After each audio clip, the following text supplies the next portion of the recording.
A Bendito do Pai Produções convida você a se tornar um patrocinador. Semeie nesse ministério com a sua oferta, estaremos alcançando mais vidas. Esse é um ministério independente e, por isso, precisamos da sua participação. Creia que famílias estarão sendo restauradas no poder de Deus.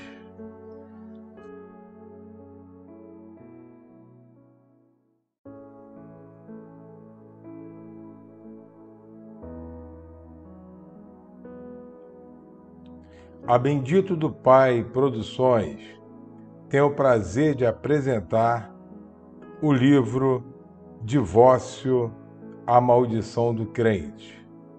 Autor Pedro de Castro. Se inscreva no canal, dê um like, compartilhe. Casamentos serão salvos. Capítulo 14. O mover do sobrenatural. Conheci o pastor Mike, nome fictício, através de um pastor amigo.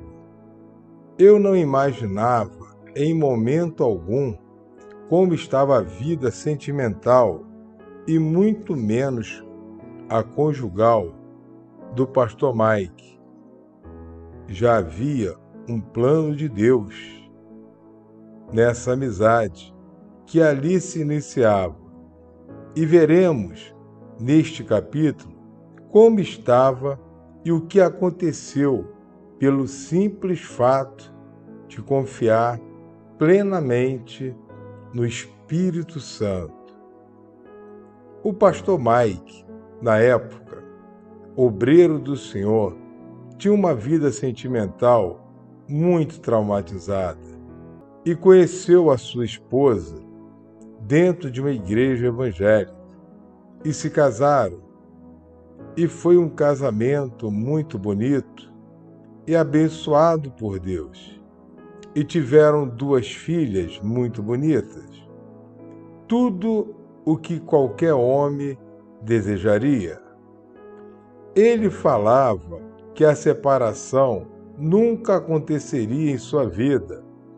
Pregava contra o divórcio e o seu casamento já se encontrava com 12 anos de existência. Nesse momento, aconteceu algo que em momento algum esperava para sua vida, algo doloroso e destruidor. Sua esposa, muito bem financeiramente, com apartamento próprio, partiu o seu coração quando disse que não queria mais ficar casada. O mundo do pastor Mike caiu e ele viu tudo desabar, porque sempre viu em seu ministério pessoas desesperadas e dava uma palavra de fé e as coisas voltavam ao normal. A restituição acontecia e ele estava sentindo na própria pele o que acontecia com aquelas pessoas que procuravam ajuda. Ele me disse que muitas vezes, orando, chorava com essas pessoas para que Deus mudasse a situação delas.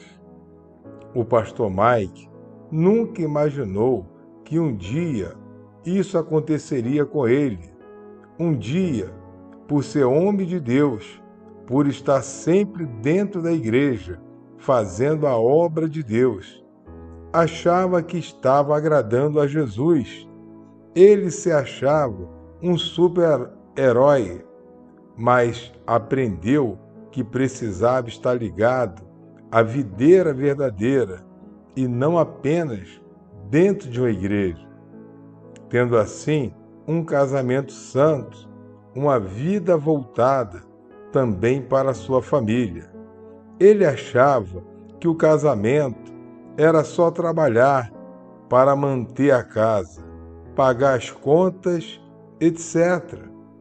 Ele não pensava nos mínimos detalhes que podia fazer para agradar os seus.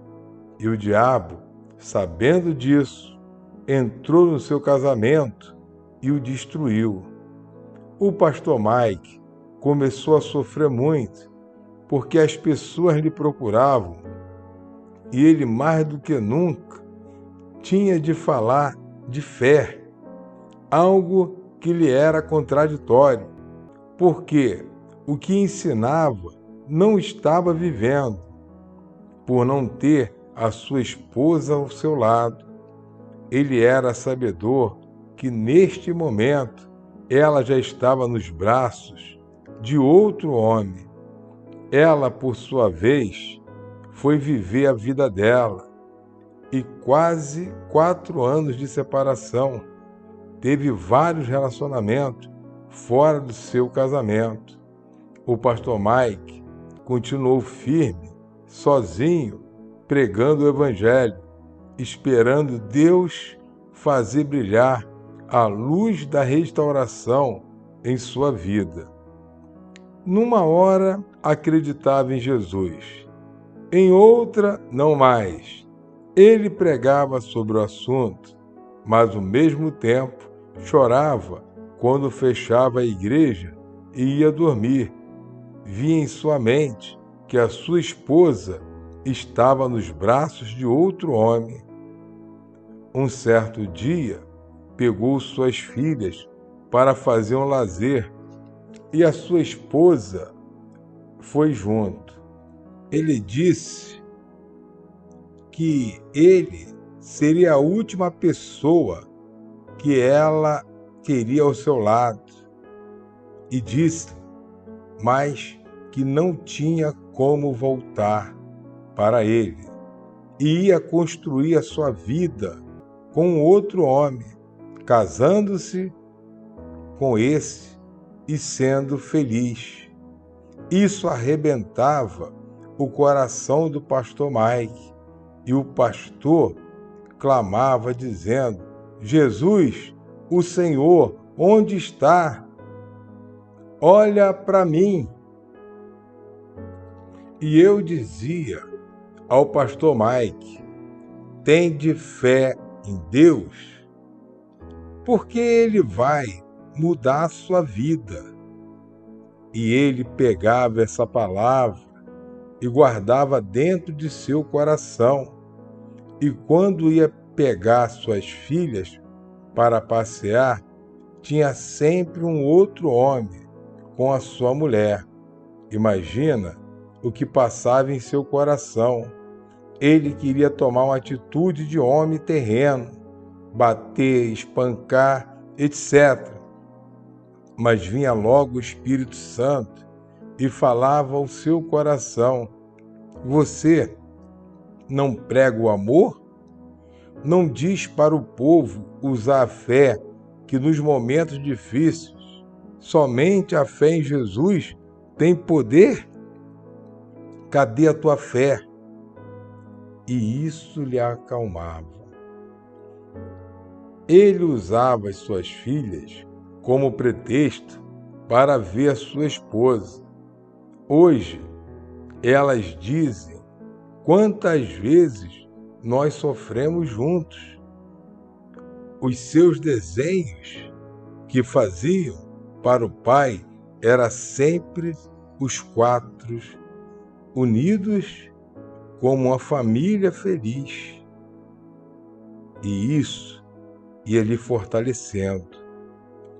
Passaram-se os anos e os membros da igreja viam seu casamento sendo abençoado e ele, na sua fé, vendo a mesma coisa acontecendo aos olhos sobrenaturais.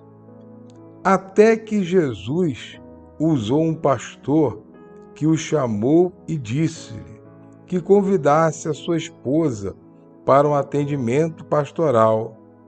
E isso falou forte em seu coração. Só que ela, nesse momento, estava enraizada no esoterismo. Ela não queria saber de igreja, estava com outros homens. A sogra, que era evangélica, não queria que ela voltasse para o seu verdadeiro esposo. As únicas que estavam com ele eram as suas 2 filhas, e sempre que as deixavam com a sua mãe, ele voltava chorando, derramando lágrimas para a igreja.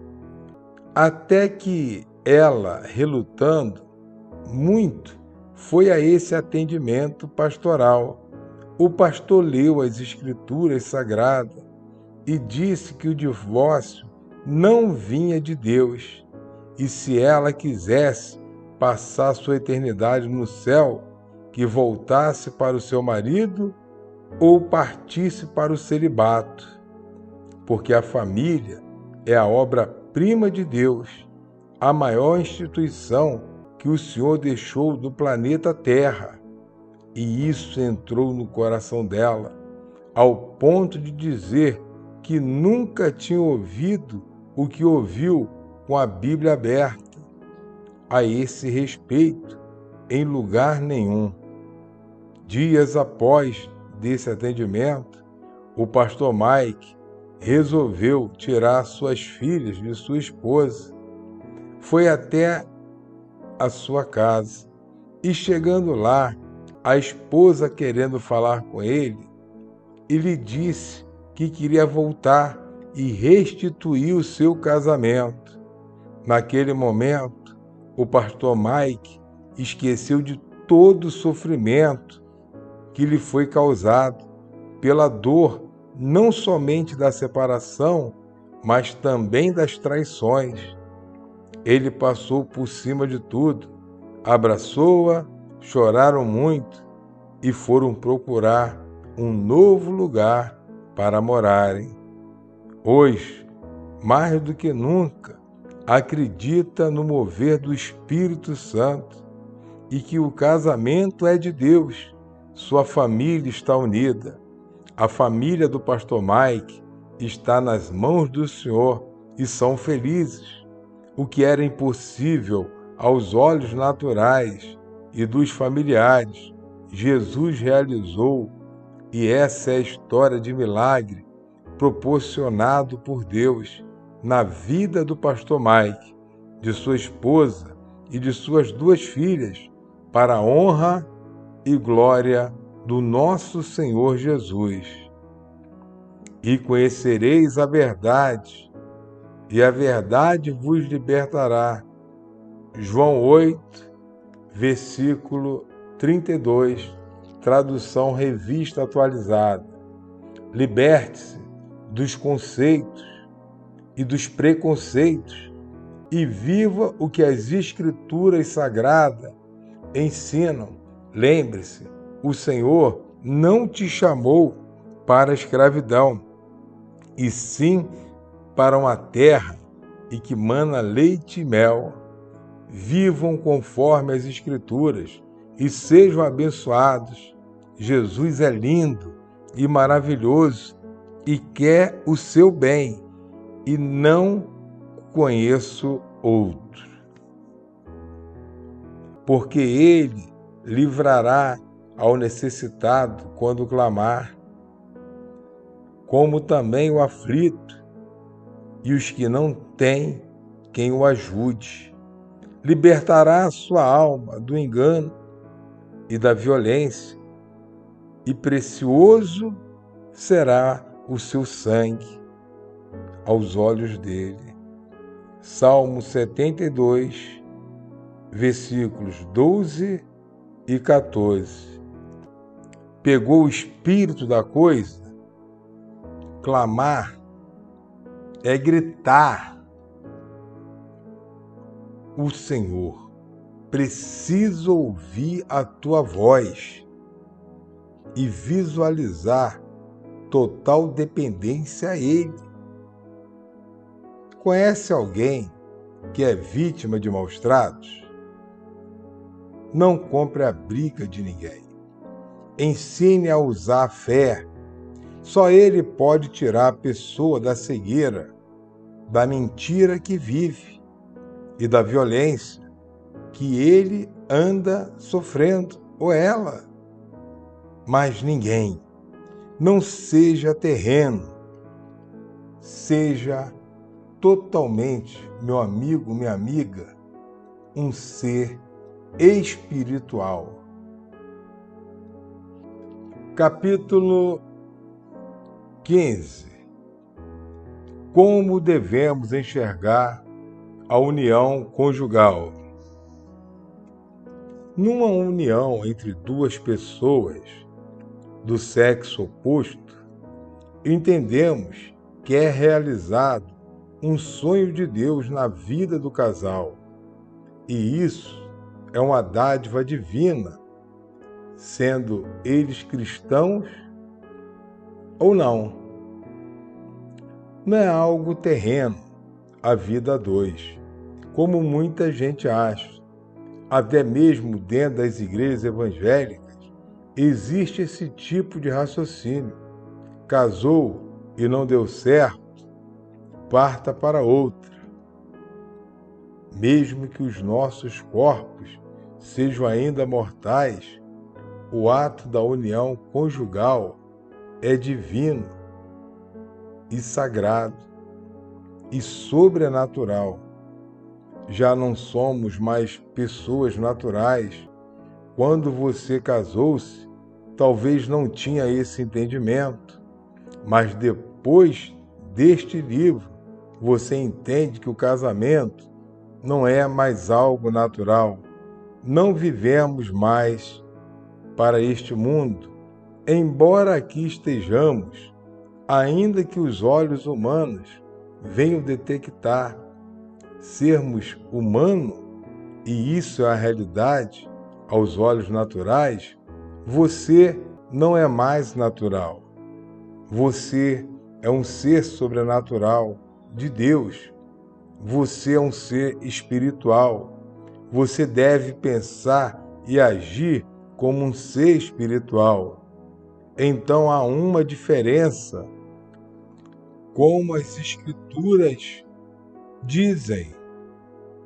Então vereis outra vez a diferença entre o justo e o perverso, entre o que serve a Deus e o que não serve.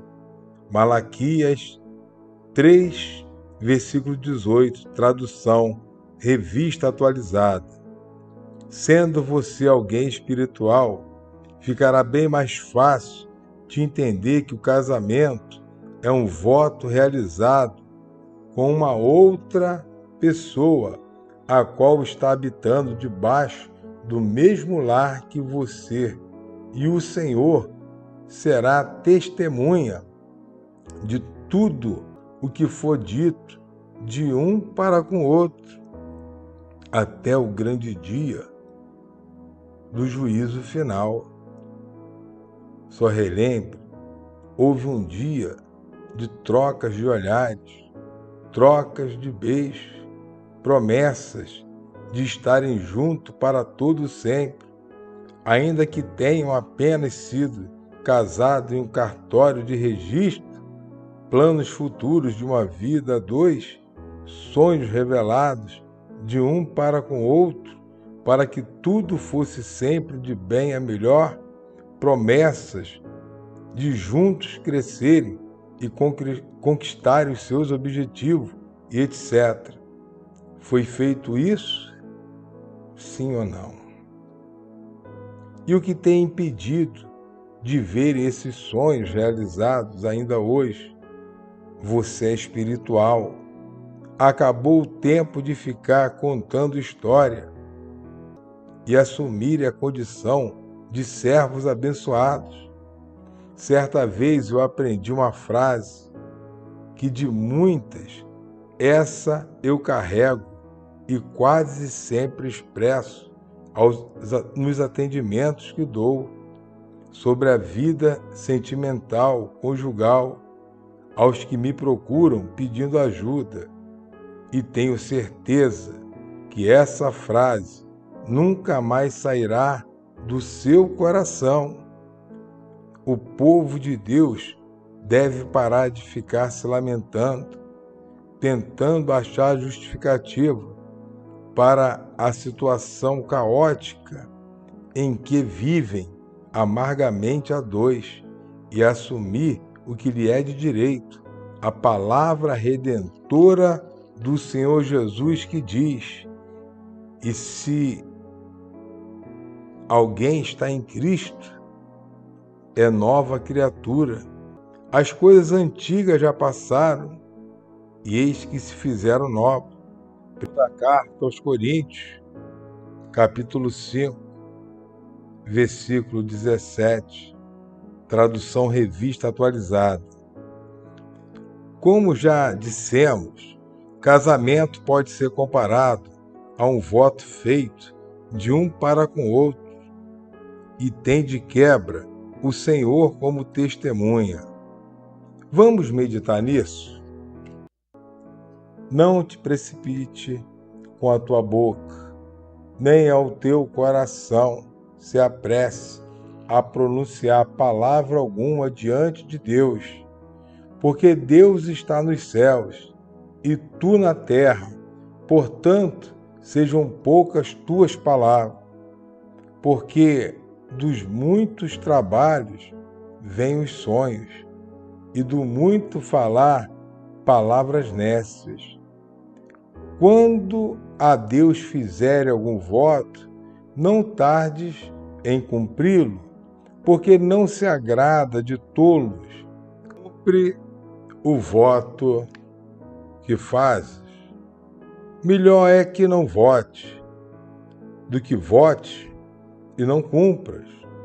Não consintas que a tua boca te faça culpado, nem diga diante do mensageiro de Deus que foi inadvertência, porque razão se iraria Deus por causa da tua palavra, a ponto de destruir as obras das tuas mãos?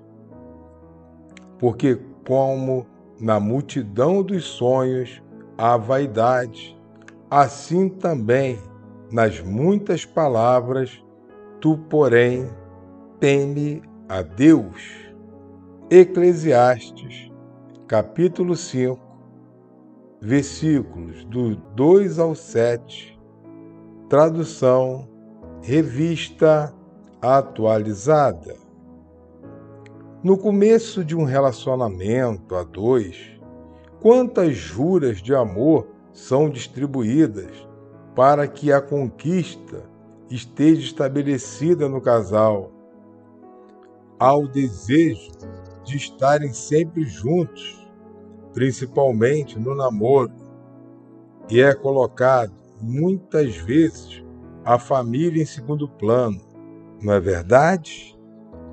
Para alguns casais de namorados, tanta conversa que muitas vezes invadia a noite adentro devido à vontade imensa de estarem sempre juntos, traçando planos.